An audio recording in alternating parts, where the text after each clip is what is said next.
Eu quero partilhar uma palavra rapidinha com o seu coração nessa noite. Eu quero que você abra comigo a sua Bíblia no texto de Deuteronômio.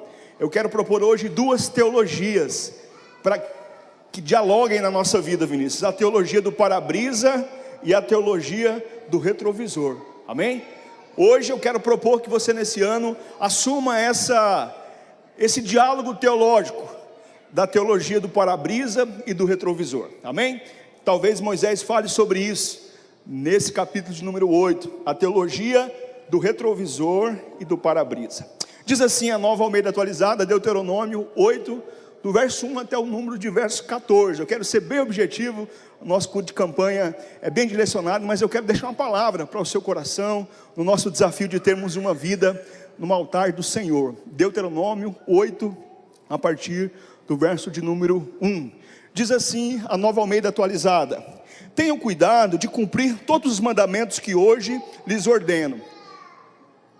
Só para contextualizar, Deuteronômio é o último livro do Pentateuco, são as últimas palavras de Moisés. Então soam como um aconselhamento final, dizendo assim: olha, vocês vão viver um novo tempo, para que vocês desfrutem desse novo tempo, guarde isso no seu coração. São as últimas palavras de um grande homem de Deus, chegam para nós como uma palavra pastoral, e ele diz assim, eu retomo: tenham cuidado de cumprir todos os mandamentos que hoje ordeno, para que vocês vivam, multipliquem e tomem posse da terra que o Senhor prometeu sobre juramento aos vossos pais. Lembre-se de todo o caminho pelo qual o Senhor seu Deus os guiou no deserto durante 40 anos, para humilhar vocês, para pôr à prova o coração de vocês, para saber o que estava no coração de vocês, se guardavam ou não os mandamentos.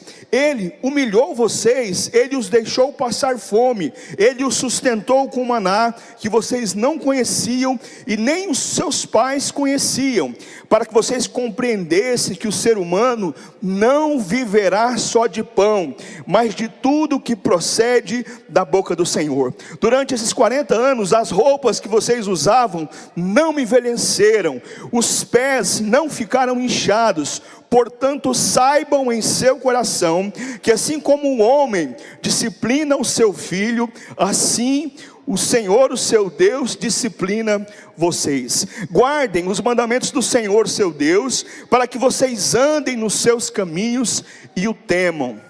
Porque o Senhor, Deus de vocês, os fez entrar numa terra boa, onde tem ribeiros de águas, de fontes de mananciais profundas, que saem dos vales e das montanhas, terra de trigo, cevada, de vinhas, figueiras, tomazeiras, terra de oliveiras, de azeite e mel, terra em que vocês não terão escassez, e em que não lhes faltará nada, terra cujas pedras são ferro, e de cujos montes vocês extrairão cobre. Vocês comerão e ficarão satisfeitos, e louvarão ao Senhor seu Deus pela boa terra que lhes deu. E eu encerro caminhando até o verso 14. Tenham cuidado de não esquecer do Senhor o seu Deus, deixando de cumprir os seus mandamentos, os seus juízos e os seus estatutos que hoje lhes ordeno. Não aconteça, depois de terem comido e estarem fartos, depois de haverem edificado boas casas e morado nela, depois de se multiplicarem o seu gado, os seus rebanhos, e aumentar a sua prata, o seu ouro, e ser abundante em tudo que você tem, que se eleve o seu coração e vocês se esqueçam do Senhor, seu Deus, que os tirou da terra do Egito e da casa de servidão. Eu penso que nós temos um desafio, querido, ao mesmo tempo que o nosso coração se enche de expectativa para o ano que se inicia. À medida que nós temos projetos, sonhos, nós temos o desafio de olhar para trás e perceber aquilo que o Senhor já fez nas nossas vidas. E eu quero propor hoje para você essa teologia, a teologia do para-brisa, que nos coloca diante do futuro, que nos coloca diante de novas oportunidades, mas ao mesmo tempo a teologia do retrovisor, que nos permite olhar para trás e perceber o que Deus já fez por nós, através de nós e apesar de nós. Esse texto começa dizendo, Moisés dizendo: tenha o cuidado de cumprir todas as coisas que hoje eu ordeno, vivem, se multiplique e entre, tome posse da terra. Querido, eu tenho a impressão que quando Moisés fala de vida, Moisés fala muito mais do que da capacidade de reproduzir. Moisés fala muito mais da capacidade de gerar um filho. Moisés fala muito além da capacidade de adquirir coisas. Vivam, multipliquem e tomem posse, edifiquem. Mas eu tenho a impressão que Moisés está dizendo de uma vida que vai muito além das nossas conquistas. Uma vida que expressa uma realização e uma satisfação que Jesus vai traduzir dizendo: eu vim para que vocês tenham vida. E que vida é essa? Uma vida em abundância. Quando nós olhamos para o para-brisa, nós vemos um horizonte de oportunidades diante de mim e de você, nesse ano que se inicia. Para que tenhamos uma vida no altar, nós precisamos olhar por esse retrovisor, onde tem vida, onde tem cuidado de Deus. Alguém já disse, é um meme, que viver tem que ser mais do que pagar boleto e atender de ligação da Claro, não é? É ou não é? Viver tem que ser muito além disso, do que pagar os boletos dia 10 e recusar o tempo todo a ligação da Claro e da Vivo. E é verdade. Porém, irmãos, sábio Salomão procria, tem muitos filhos, tem muitas mulheres, constrói casas, jardins, e no final da sua vida um Salomão velho percebe que isso tudo era vaidade. Mas ele diz que quando ele entrou no templo do Senhor, ele encontrou satisfação. A teologia do retrovisor nos coloca diante de um horizonte que é lindo, de um sol que nasce pela manhã trazendo novas oportunidades. Esse horizonte nos faz perceber que nós somos imagem e semelhança de Deus, no sentido de tomarmos as nossas decisões, de termos expectativas, e mais do que isso, de termos uma direção. Aonde você quer chegar esse ano? Qual é o preço que você está disposto a pagar para que o seu casamento seja melhor? O que você quer se planejar para que os seus filhos sejam ministrados? Qual é o preço que você se dispõe a pagar por esse projeto que está na sua mão? Isso nos faz imagem e semelhança de Deus. Os animais não são imagem e semelhança de Deus, nós somos. Pela capacidade que nós temos de ser criativo, de estabelecer um alvo para a nossa vida. E eu quero te desafiar a ter sonhos para esse ano. Sonhe alto, ainda que você não alcance tudo, alcance a metade do caminho, você será bem sucedido, você desfrutará de vida. Essa é a teologia do para-brisa. Eu olho para frente, com expectativas no meu coração. O verso 9, a Bíblia, a mensagem traduz assim: vocês nunca passarão fome, sempre terão teto sobre a sua cabeça. Verso número 9, da Bíblia, a mensagem traduz dessa forma: você tem a garantia de que se haver temor no seu coração, você nunca passará fome e sempre haverá teto sobre a sua cabeça. O ano passado, ou ano retrasado, eu não me lembro ao certo, mas talvez pouco mais de um ano, eu conheci uma médica.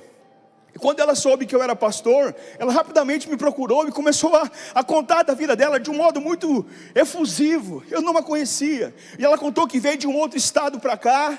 E ela vem de uma família muito complicada. Os seus pais se separaram. E essa separação trouxe muito prejuízo para a vida dela. Todo o namoro dela era muito conturbado, era rolo e confusão. Ela casou uma primeira vez, não deu certo, foi uma experiência muito traumática. E ela casa pela segunda vez e decide vir para Dourados, recomeçar uma nova vida aqui, longe da sua família. Sai da sua casa, da sua parentela, vai para um lugar que eu te mostrarei. E ela decide recomeçar. Mas chegando aqui, os mesmos problemas que haviam lá onde ela morava começam a se reproduzir agora na sua segunda família. E ela testemunhava que buscou religiões, que frequentou espaços, que foi fazer uma especialização em psiquiatria para entender a sua mente, até que ela, esgotada todas as possibilidades, ela decide procurar uma igreja aqui em Dourados. E ela vai no culto, ela é ministrada e elas marcam de conversar com o pastor, ela e o seu esposo, tomam um passo de fé e marcam um aconselhamento conjugal. Feito isso, ela percebe que talvez um grande problema para ela era o retrovisor. O retrovisor ainda causava reflexo na sua visão do para-brisa. Ela decide fazer mulher única. Ela se envolve na igreja, ela começa a contribuir, ela começa, e ela diz algo no final dessa conversa que mexeu muito comigo, e ela diz assim: o pastor salvou o meu casamento, Roger. Eu falei assim: não foi o pastor, irmã, foi Jesus que salvou o seu casamento. Eu estou dizendo de uma pessoa, irmãos, que foi buscar respostas em religiões, alguém que da ciência foi fazer uma especialização em psiquiatria para achar as suas respostas, mas só percebeu que havia vida em Jesus, em Jesus. Você pode dar um glória a Deus por isso? Há um para-brisa diante de nós, querido. Não importa qual é a sua história, mais importante do que o que fizeram com você, é o que você está fazendo com aquilo que fizeram contigo. Eu te convido a, nesse ano, adotar essa teologia do para-brisa, de olhar para frente. Eu não consigo falar disso sem lembrar do apóstolo Paulo, irmãos. Por vezes Paulo dizia: olha, eu fui blasfemo, fui perseguidor, eu matei, eu excomunguei a igreja, mas eu alcancei misericórdia. E ele diz algo que mexe muito comigo: mas uma coisa eu faço, esquecendo aquilo que para trás fica, eu avanço para aquelas coisas que estão diante de mim. Paulo está assumindo essa teologia do para-brisa, de olhar para frente. Não é negar, irmãos, que houve pecados no passado, não, mas é olhar para frente. Moisés está nos advertindo: vivam, multipliquem e entrem, tomem posse da terra. Amém? Mas nós não podemos esquecer, irmãos, o retrovisor. Eu estou suado, irmãos, minha careca. Está transmitindo não, né? Vou fazer um teste aqui.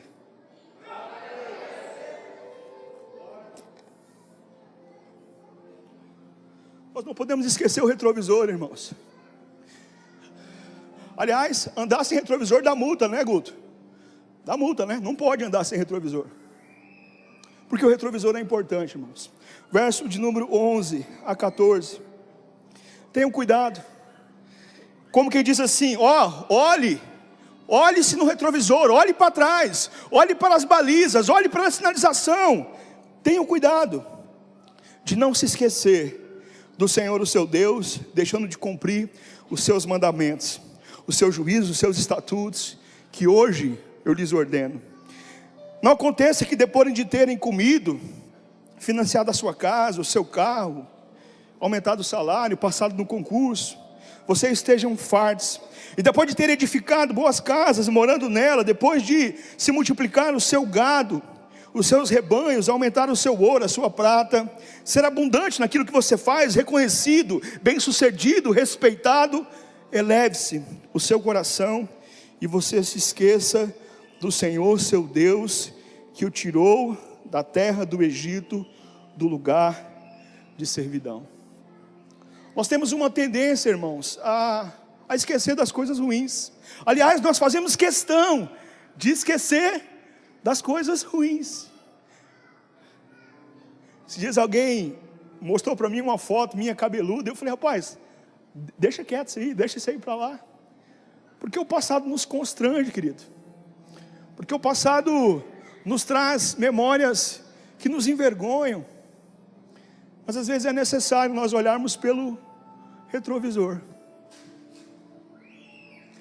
Porque o passado sempre bate a porta. Literalmente, às vezes ele bate a nossa porta. Tenha cuidado, para que você, sendo bem sucedido, não se esqueça de onde o Senhor te tirou. Jesus diz, irmãos, que felizes, bem-aventurados são aqueles que choram, porque serão consolados. Eu não conheço ninguém, irmãos, que tenha feito algo relevante, que não tenha, antes de qualquer coisa, experimentado sofrimento. Eu não conheço ninguém que tenha feito algo importante por alguém. Aliás, os grandes nomes da história, irmãos, são pessoas que experimentaram profundos sofrimentos. Se nós pegarmos a história dos judeus, irmãos, que povo é esse? O Holocausto, e se mantém como um povo fiel, um povo que sofre. Nietzsche vai dizer que o grande problema dos judeus é que eles gostam de sofrer, como se alguém gostasse de sofrer.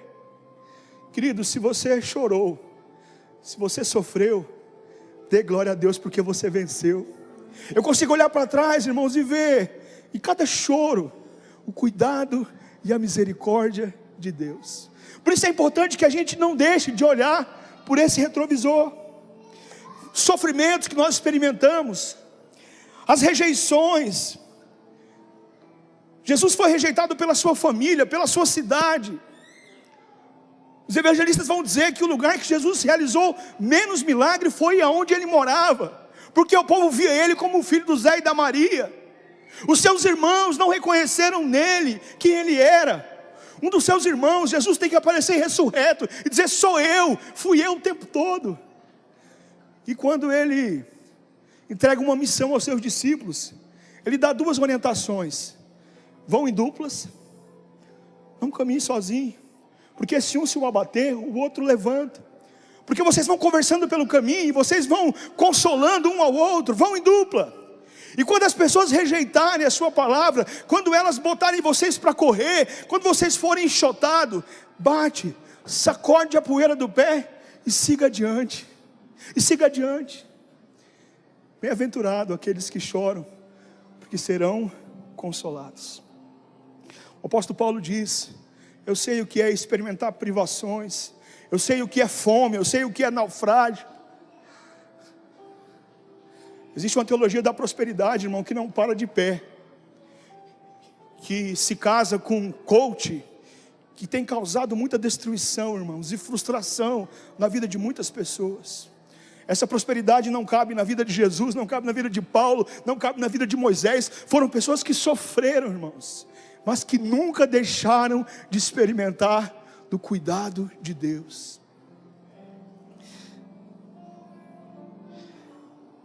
Um filósofo espanhol diz que quem não consegue lembrar o passado está condenado a repeti-lo.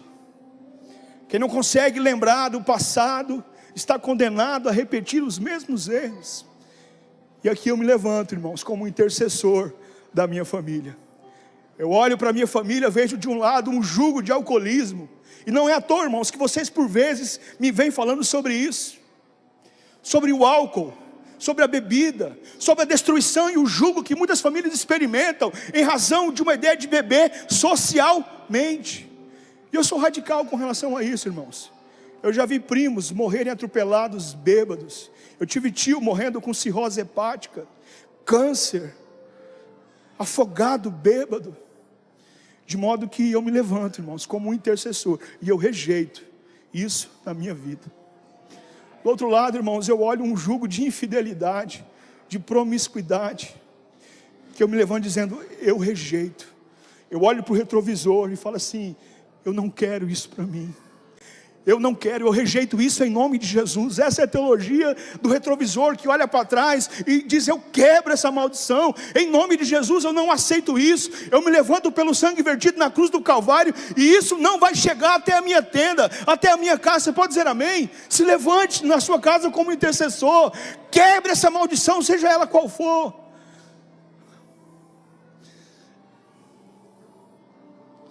Quando nós olhamos pelo retrovisor, irmãos, nós lembramos que nós estávamos mortos e fomos vivificados. Quando nós olhamos para o retrovisor, nós lembramos que nós estávamos perdidos e fomos achados. Quando nós olhamos pelo retrovisor, nós lembramos que nós éramos filhos da ira, e agora nós somos filhos de Deus. Nós lembramos que Deus nos resgatou do império das trevas e nos trouxe para o reino do Filho do seu amor. Por isso não abra mão da teologia do retrovisor. Olhe para trás, olhe com gratidão pelo cuidado, mas olhe também quebrando toda a cadeia de maldição sobre a sua vida, sobre a sua casa, em nome de Jesus. O meu tempo está acabando. Não permita, irmãos, que o sofrimento seja o seu coveiro. O sofrimento é o nosso pedagogo, ele caminha conosco, ele nos ensina, amém? O Ariano Suassuna diz algo interessante. Ele diz assim, que tudo aquilo que é ruim de passar é bom de contar. Tudo aquilo que nós sofremos, tudo aquilo que nós experimentamos, lá na frente a gente percebe que é bom de contar, porque nós olhamos pelo retrovisor e vemos o cuidado de Deus. Onde você chegou tem a ver com essas experiências que você teve, sejam elas experiências boas ou experiências ruins. Não abra mão de olhar para o retrovisor. Ele é menor, irmãos, é verdade, mas ele é tão importante quanto o para-brisa. Eu quero encerrar lendo os versos de número 5 e número 6. Diz assim: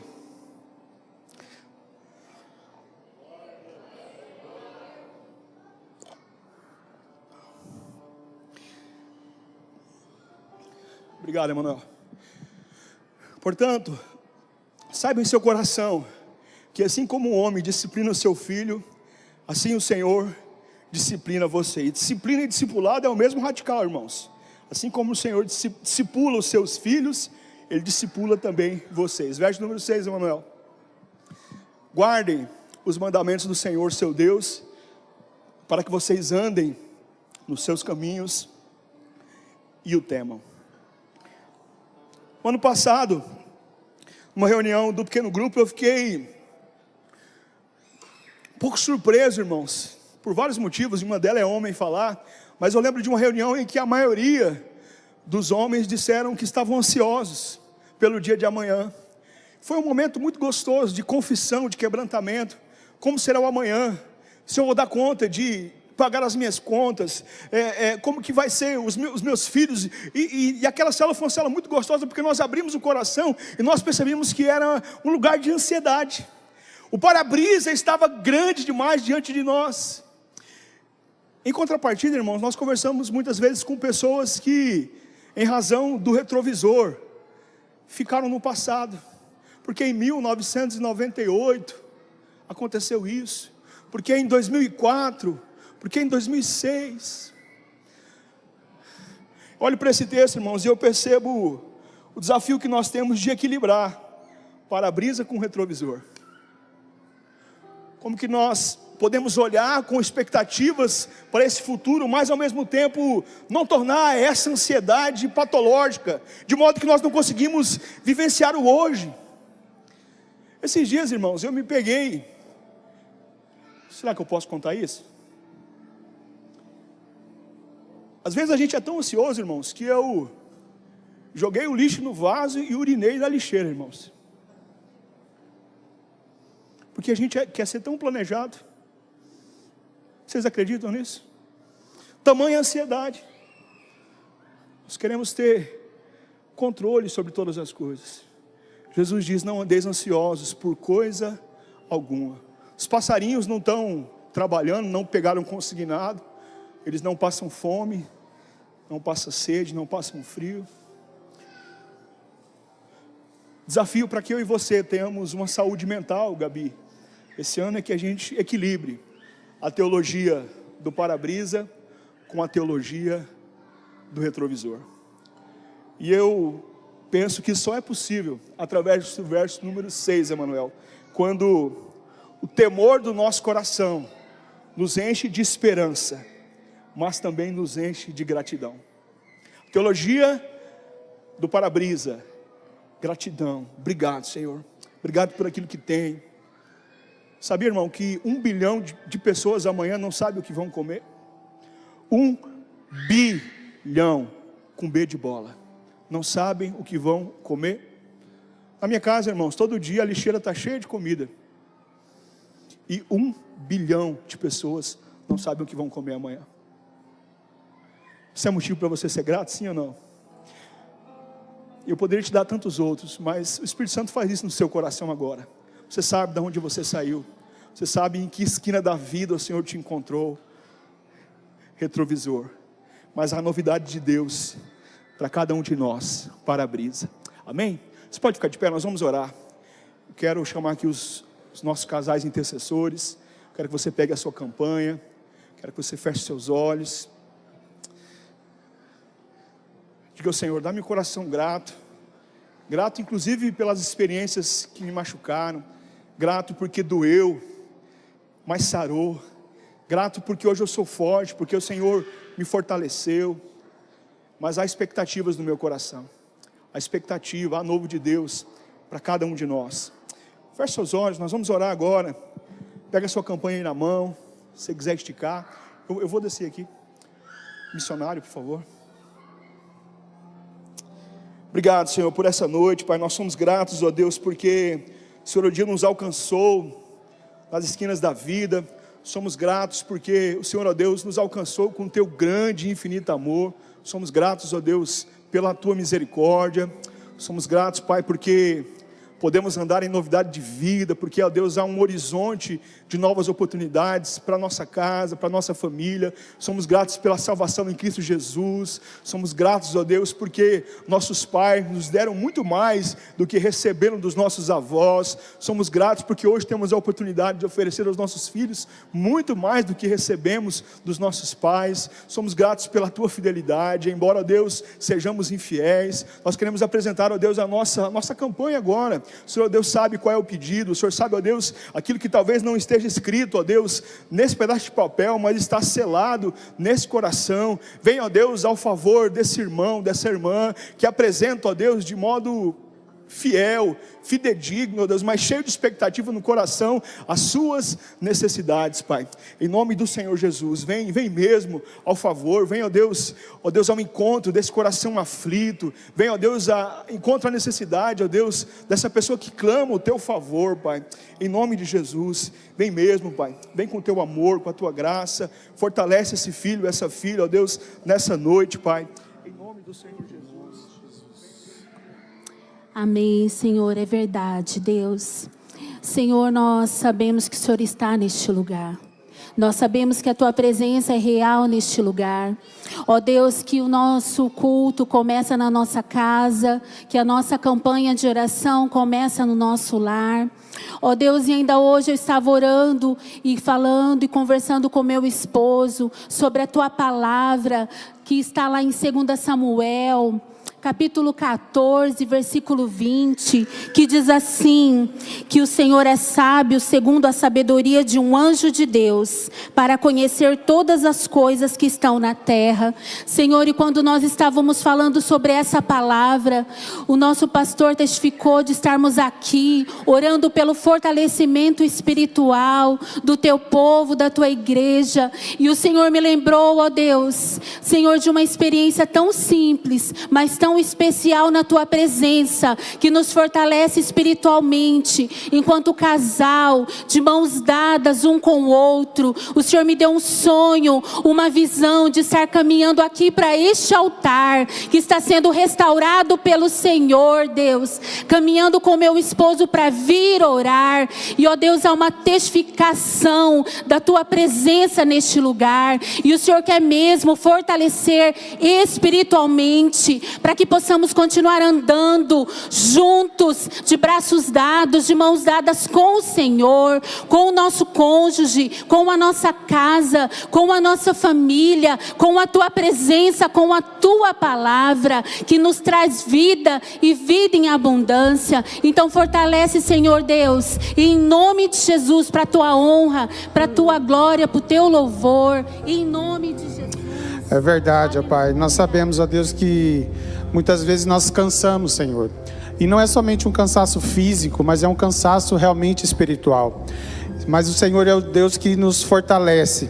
E mesmo dá ao cansado o vigor até aquele que está sem forças. O Senhor nos fortalece. Pai Santo, então, que o Senhor Deus, o Senhor diz que os teus jovens se cansam, ficam exaustos, os moços tropeçam e caem, mas aqueles que esperam no Senhor renovam suas forças.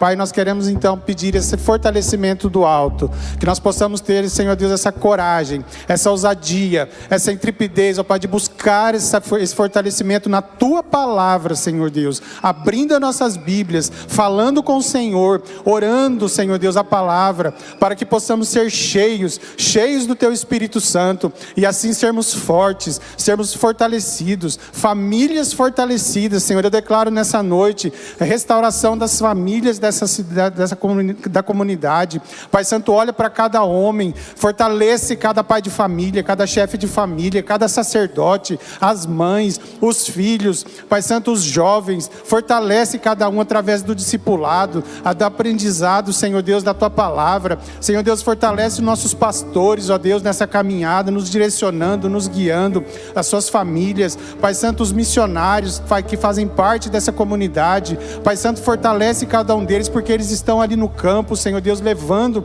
e indo aonde nós não podemos ir. Pai Santo, que o Senhor venha com graça e ousadia sobre eles também. Senhor Deus, então é por isso, ó Pai, que nós pedimos ao Senhor e declaramos que nós não devemos temer, pois o Senhor está conosco, que nós não devemos ter medo, pois o Senhor nosso Deus é quem nos fortalece e nos ajuda. Ele segura a nossa mão e nos dá a vitória através do seu Filho Cristo Jesus.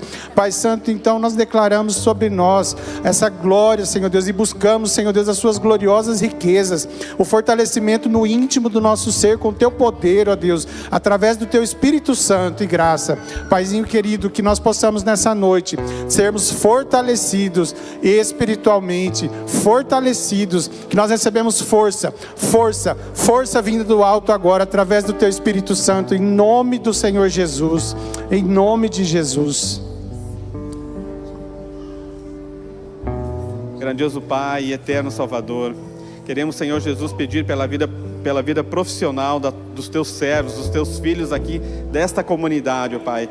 Guarda, Senhor Jesus, o emprego de cada um, aqueles que estão empregados, que eles trabalhem como se fosse para o Senhor, grandioso Deus, que façam manutenção do seu trabalho no seu dia a dia, que sejam gratos ao Senhor, sejam gratos às empresas a quais eles prestam serviço, Senhor Deus, assim como eu. Pai, também te pedimos por aqueles que necessitam de um emprego, que necessitam de um trabalho, de um sustento para a sua casa, para a sua família. O Senhor é um Deus que promove, Senhor Jesus, o benefício para aqueles que buscam o Senhor. Essa é a sua promessa, e o Senhor é um Deus que cumpre promessas, ó Deus, e nós confiamos isso ao Senhor. Pai, te pedimos também para aqueles que estão esperando, trabalhando, se esforçando, estudando por uma promoção profissional, grandioso Deus. Veja, Senhor, é só o Senhor que muitas vezes pode ver. Muitas vezes os colegas estão fazendo o contrário de tudo isso. Muitas vezes estão querendo derrubar esse profissional, Senhor, que serve o Senhor. Esteja com ele, cuida dos seus filhos, cuida, Senhor Jesus, daqueles que se esforçam para bendizer o teu nome, grandioso Pai. Proteja cada um. Pai, também te pedimos pela vida financeira dos teus servos, dos teus filhos, da tua casa. Pai eterno, guarda as finanças. Pai, aquelas dívidas que estão difíceis de quitar, Pai, promovam uma maneira, um benefício, Senhor Jesus, para que essas dívidas sejam quitadas, sejam sanadas, ó Pai, mas também para aqueles que têm contas a receber, que o Senhor promova os pagamentos, ó Pai, que o Senhor toque no coração daquele devedor e venha quitar as contas com os teus filhos, ó Pai eterno. Pai, que o salário que o dízimo seja sempre uma prioridade na sua vida, Senhor Deus, e que as despesas de sua casa sejam sempre controladas, segundo o teu ensinamento e a tua vontade. Pai, também oramos pelas dezenas de empresários que temos na nossa comunidade, Senhor Jesus. Pai, eles promovem emprego, promovem renda, Senhor Jesus, e estão servindo ao Senhor através das suas empresas, através dos seus negócios. Olhe para cada um, abençoe os teus filhos, ó Pai eterno. Proteja de funcionário mal intencionado, proteja, Senhor Jesus, de clientes mal intencionados, ó Pai eterno, que aquelas dívidas não pagas sejam pagas, sejam sanadas, e que, Senhor Jesus, tudo seja para a honra e glória do teu santo nome. Deus eterno, também pedimos para cada um que está à busca da sua casa própria, grandioso Deus, para os economistas desse país, Senhor Jesus, esse ano é um ano difícil para financiar, é um ano difícil para construir, mas para o Senhor nada é difícil, nada é impossível, porque o Senhor se importa com aqueles que te buscam, o Senhor se importa com aqueles que amam o Senhor e seguem a tua vontade, e nada é difícil, nada é impossível para o Senhor. Pai, mesmo no momento que parece ser tão difícil, é nesse momento que o Senhor se manifesta, é nesse momento que o Senhor promove, e nós cremos nisso, nós cremos no teu benefício, nós cremos nos teus favores, grandioso Deus. Também queremos te pedir, ó Pai, pela conclusão de estudos, pelos estudos, Senhor Jesus. A nossa igreja é uma privilegiada por tantos jovens, Pai eterno, que estão decidindo o que vão estudar, que estão, Senhor Jesus, indo para as universidades, indo para os cursos.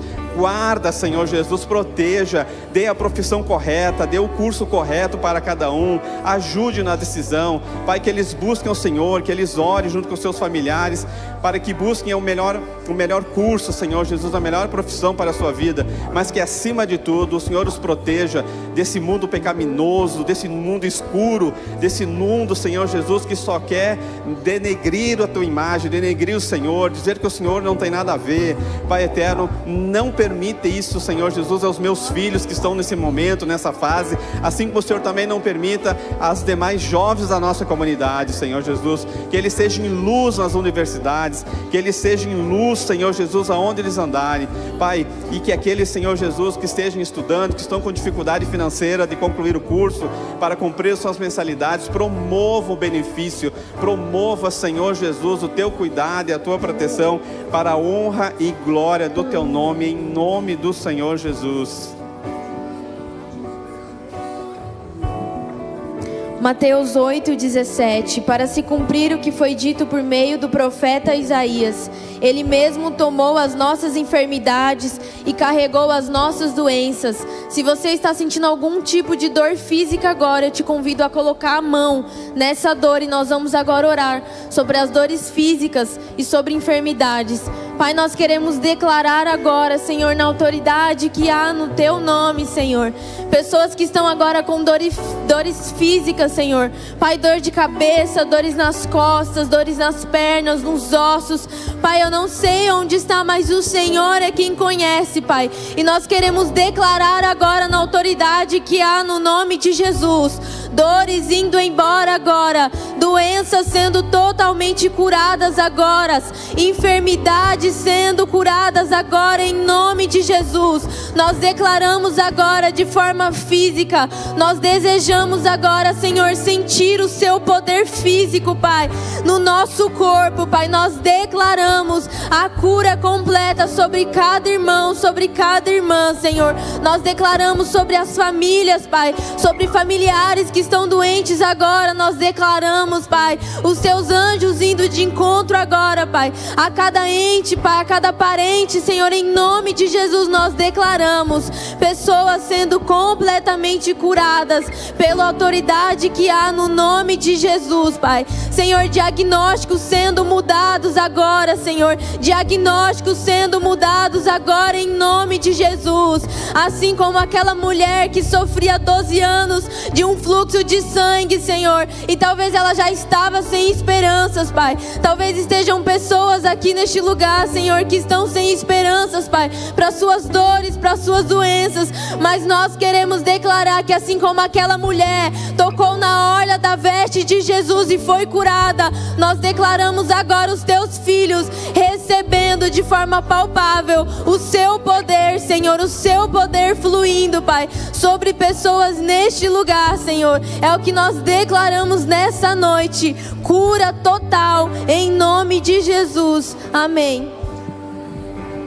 Eu quero orar agora baseado em 1 João capítulo 3, versículo 2, é que aquilo que nós aguardamos e esperamos, a esperança de um corpo glorificado, onde não há nenhum tipo mais de necessidade de vício, seja o vício com álcool, com drogas, com jogos, com prostituição. Nós aguardamos a esperança da ressurreição do nosso corpo, porque nós seremos igual ao nosso amado Jesus, sem nenhuma necessidade carnal, sem nenhuma necessidade de nos preenchermos com algo que é passageiro. Então por isso eu quero ler com vocês, baseado nessa oração, 1 João capítulo 3, versículo 2. Amados, agora somos filhos de Deus, e ainda não se manifestou o que havemos de ser. Sabemos que quando Ele se manifestar, seremos semelhantes a Ele, pois o veremos de tal como Ele é. Senhor, eu quero agora orar com os meus irmãos pela libertação desses vícios, Pai. Vícios de álcool, cigarro, drogas, jogos, qualquer coisa que neste momento está causando no corpo dos meus irmãos algo que não está relacionado à vida no Espírito. Senhor, nós aguardamos ansiosamente o dia que nós teremos o nosso corpo glorificado, igual o Senhor é. Pai, o dia que nós não passaremos mais fome, o dia que nós não passaremos mais sede, o dia, Pai, a qual nós não precisaremos nos alimentar com comidas físicas, pois a Sua presença nos alimentará diariamente, eternamente. na medida a qual nós o conhecermos de eternidade em eternidade. Mas Pai, nós como igreja acreditamos em uma cura desses vícios de forma imediata. Então, em nome de Jesus, eu quero orar. Se existe algum irmão, se existe alguma irmã neste momento que está passando por alguma dificuldade, carregando algum vício, independente qual seja, nós pedimos que a revelação do Cristo Jesus venha agora tirar as escamas dos olhos dos meus amigos, que a revelação do Cristo Jesus venha agora pegar esses meus irmãos ao ponto a qual eles consigam, Pai, ver uma face nova da tua beleza, ao ponto que os meus amigos consigam compreender e serem satisfeitos em ti, e não serem satisfeitos nas coisas deste mundo, não serem satisfeitos nas coisas que são passageiras, mas nós fixarmos os nossos olhos dia após dia na eternidade, na beleza que há em Cristo Jesus, pois essa é a vida eterna, que conheçam a ti, o único Deus, é o seu Filho a quem enviaste. Então, neste momento, Senhor, eu peço que o teu Espírito agora comece a fluir no coração dos meus amigos, trazendo a esperança da vida eterna, trazendo a beleza do Cristo, trazendo, Pai, o sacrifício que foi pago na cruz do Calvário, perdoando todos os nossos pecados. O Senhor nos amou e nos perdoou quando ainda éramos pecadores. O que seremos agora? O que diremos diante de todas essas coisas? Se Deus é por nós, quem será contra nós? O que nos afastará do amor de Deus? Será fome? Será nudez? Será escassez? Será algo? Não, Senhor, nós temos a garantia perfeita, nós temos a garantia perfeita do teu amor derramado sobre as nossas vidas. É isso que faz com que nós venhamos estar aqui neste culto de oração, buscando pela nossa vida, buscando pela nossa família, apresentando todas as coisas que nós vamos fazer durante esse ano, consagrando ao teu nome, pois nós queremos te ver, Senhor, nós queremos te tocar de forma física, nós queremos olhar naquele que morreu pelos nossos pecados, nós queremos acessar a sua face. Pai, por favor, nos dê essa esperança em meio, Pai, a todas as coisas que nós ainda enfrentamos nessa era. Senhor, que os nossos olhos não se cansem de alcançar a eternidade, que os nossos olhos não se cansem de esperar pela consumação desses séculos, até que o Senhor venha. Nos conserve, Pai, na beleza da tua glória, nos conserve em esperança, nos conserve, Senhor Jesus, como igreja, aguardando ansiosamente a volta do Filho de Deus, redimindo todo pecado, anulando a morte e nos dando vida eterna. É isso que nós pedimos e te agradecemos em nome de Jesus. Levante sua campanha em nome de Jesus, diga assim: eu recebo, eu tomo posse nas regiões celestiais do sacrifício, do sangue do Cordeiro vertido na cruz por amor a mim. Em nome de Jesus, eu apresento a minha campanha, crendo no teu favor, em nome de Jesus. Amém? Você pode aplaudir, aleluia.